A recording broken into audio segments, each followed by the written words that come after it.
누워볼게요. 거의 180도로 보이나요? 안녕하세요, 정샘입니다. 여기는 아이오닉 5 스퀘어인데요. 원래는 서비스 센터였는데 아이오닉 5에 맞춰서 이렇게 재탄생했습니다. 내부가 완전히 미래적인 공간으로 꾸며져 있던데, 그럼 지금부터 아이오닉 5 만나러 미래 도시로 출발해 보시죠.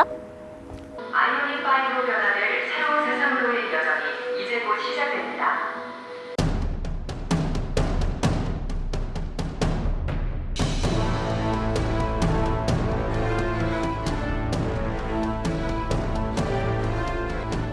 제가 초등학생 때 라떼는 과학의 달이 되면 상상 그리기 대회 같은 걸 했어요. 미래의 모습을 생각해서 그림으로 그리는 건데, 제가 떠올렸던 이동수단의 모습과 거의 비슷합니다. 지금 제가 타고 있는 이 공간을 집이라고 생각하시면 될 것 같고요. 이런 부품들을 가구로 보시면 될 것 같은데, 실제로 아이오닉 5의 인테리어 주제가 거주 공간이었다고 해요. 그래서 거실에 앉아서 가구를 배치하는 관점에서 디자인적인 접근을 했다고 합니다. 전장이 3000mm가 되기 때문에 그에 맞는 넓은 공간이 이미 확보돼 있죠. 운전석이 좀 특이하죠. 이 시트를 무중력 슬림 시트라고 하는데요. 누웠을 때 발이 심장보다 위에 있어서 혈액을 뇌에 빠르게 공급한다고 해요. 무슨 생물 시간. 어쨌든 누워볼게요.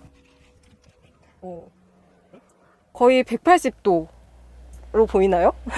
이 시트도 일반 내연기관차보다 조금 30% 정도 얇게 디자인이 됐다고 하는데도 굉장히 폭신폭신하고 부드럽고요. 밀도가 좀 쫀쫀하게 디자인되어 있다는 느낌이 듭니다. 그리고 이렇게 누워있으니까 이 차가 완전 자율주행을 해줄 것 같은데, 실제로는 완전 자율주행이 아니죠. 그럼에도 이런 좀 과한 장치들을 통해서 미래차적인 이미지를 강조하려고 했다는 느낌이 들긴 합니다. 바닥도 평평한 플랫 플로어예요. 이 운전석을 뒤로 140mm까지 이렇게 후진 이동할 수 있는데요. 반대로 또 2열은 앞으로 135mm 당겨올 수 있습니다. 그래서 평소에는 운전석은 안방, 여기는 서재, 뒤에는 아이들 방, 이렇게 운영을 하다가 차박을 할 때는 뒤로 움직이고 앞으로 움직여서 하나의 거실을 만드는 그런 느낌을 줄 것 같습니다. 차는 큰데 휠이 좀 작죠. 지금 D컷의 투스포크 타입인데요. 특이한 건 여기 엠블럼이 없습니다. 그리고 4개의 픽셀만 들어가 있는데,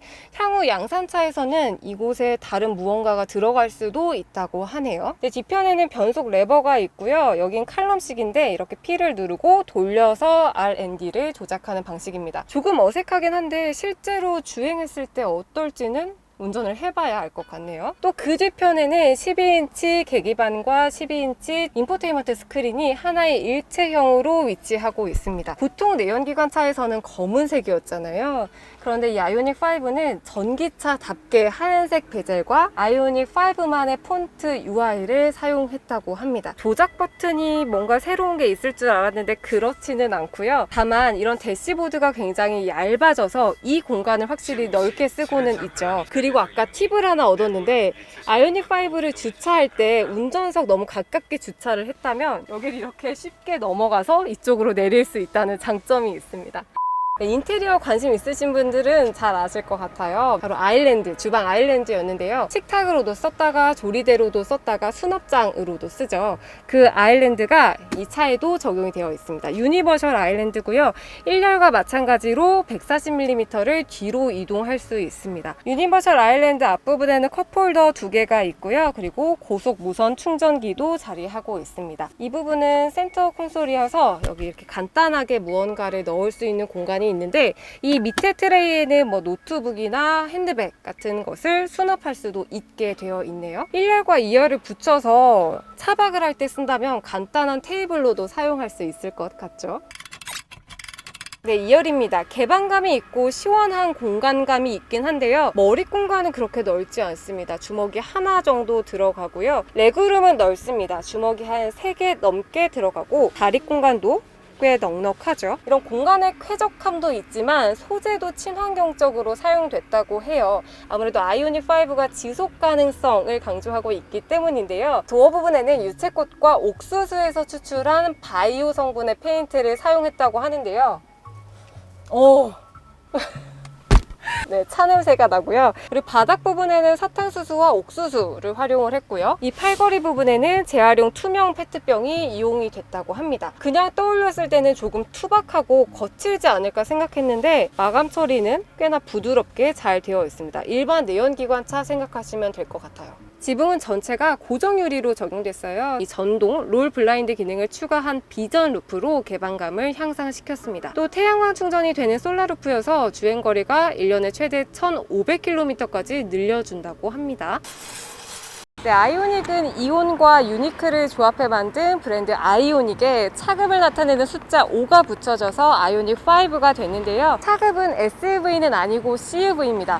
실제로 전용 전기차 플랫폼을 사용해서 전장이 3000mm가 되는데 신형 투싼보다도 길고요. 대형 SUV인 팰리세이드보다도 10cm 정도 더 깁니다. 사진으로 봤을 때는 조금 아기자기한 이미지였는데 실제로 보니까 오히려 좀 듬직한 모습이에요. 이런 걸 그 베이비 페이스라고 하죠. 네, 전면 디자인의 키워드 픽셀입니다. 픽셀은 사진을 구성하는 최소 단위인데요.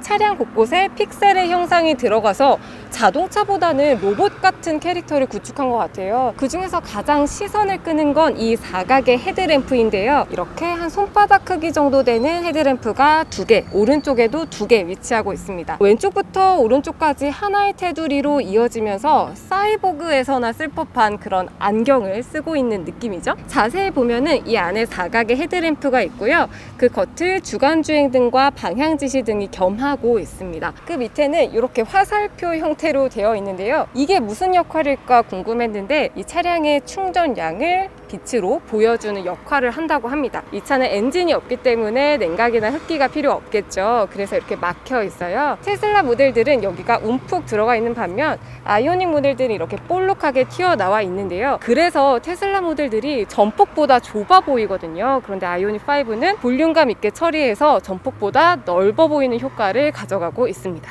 가장 아랫부분에는 액티브 그릴 셔터가 위치하고 있는데요. 필요에 따라 열고 닫히면서 열을 식혀주는 역할을 합니다. 이 윗부분에는 현대차에서 처음으로 상반부 전체를 덮는 보닛이 들어가 있어요. 그래서 면과 면이 만났을 때 생기는 퍼팅 라인이 없습니다. 그리고 가운데 부분에는 현대차 로고가 대문짝하게 빵 하고 들어가 있습니다. 아이오닉을 만든 게 너무나 자랑스러운 것 같죠? 측면 역시 포니의 모태를 두고 있습니다. 곳곳에서 포니의 디테일을 찾을 수 있는데요. 특히 이 스필러 부분이 샤크핀으로 처리가 돼서 포니를 연상하게 하죠. 측면을 전체적으로 보면 앞부터 이렇게 끝까지 쭉 이어진 직선이 눈에 띄죠. 이 직선의 캐릭터 라인을 다시 사선의 캐릭터 라인이 받고 있는데요. 어디서 많이 봤나 했더니 아반떼의 삼각형 면과 비슷하더라고요. 상당히 개성 있고 강렬하죠. 네, 휠은 20인치입니다. 그런데 실제보다 더 커 보이죠. 제 몸집만해 보이는데요. 이 안에도 디테일이 상당히 많이 들어가 있습니다. 이 부분은 하얀색으로 처리가 됐고요. 또 중심 부분은 검은색으로 처리를 하면서 상당히 세련되면서 역동적인 효과를 주고 있고요.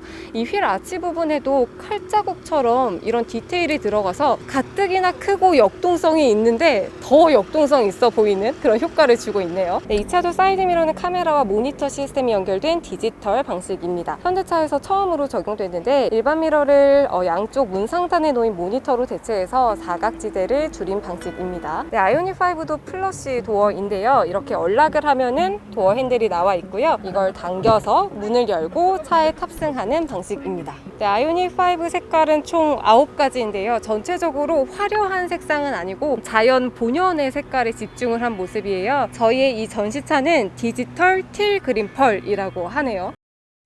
네, 후면입니다. 후면도 전면과 마찬가지로 사각의 램프들이 많이 사용이 됐는데요. 먼저 리어 램프가 있고 이 밑에는 이렇게 방향 지시 등이 한 줄로 들어가 있습니다. 그리고 여기 4개짜리 후진등이 하나 들어가 있는데요. 그 중앙에는 아이오닉 5 레터링이 큼지막하게 자리를 하고 있습니다. 네, 후면에서 특이한 건 이 차가 해치백 형태임에도 와이퍼가 없습니다. 그 이유는 여기가 공기역학적으로 디자인이 되기도 했고요. 스포일러 윗부분이 크게 뚫려 있어서 물이나 이물질을 쉽게 제거할 수 있다고 하네요. 밑부분에는 리플렉터가 위치하고 있는데요. 차량 전면, 측면, 후면 모두 이렇게 줄 디자인이 위치하고 있어요. 차량 곳곳에서 이 차가 차뿐만이 아니라 어떤 가전기기 같은 느낌을 주고 있는 것 같죠. 사실 이렇게 미디어 첫 전시를 할 때는 새로운 자료가 공개가 되는데 오늘은 그런 건 없고요. 추후에 구체적이고 정확한 주행거리와 가격이 나온다고 합니다. 지금까지 공개된 걸 보면 일단 72.6의 롱레인지와 58.0의 배터리가 탑재되는 스탠다드 모델 이렇게 두 가지가 있고요. 1회 충전으로 주행 가능한 거리는 한 430km 정도가 될 걸로 보입니다. 그리고 가격이 5천만 원대로 책정이 돼서 아마 개소세나 구매 보조금을 포함하면 3천만 원대에서 구매가 가능할 것으로 보이네요. 네, 아이오닉 5는 에너지를 외부로 공급하는 V2의 기능도 사용할 수 있습니다. 차량의 하나의 보조 배터리가 되는 셈인데요. 이렇게 에너지를 사용하고 충전하고 다양하게 소비하는 미래 에너지 시대가 가까워진 것 같죠? 오늘도 시청해주셔서 감사하고요. 또 다음에 멋진 차와 함께 돌아올게요. 감사합니다.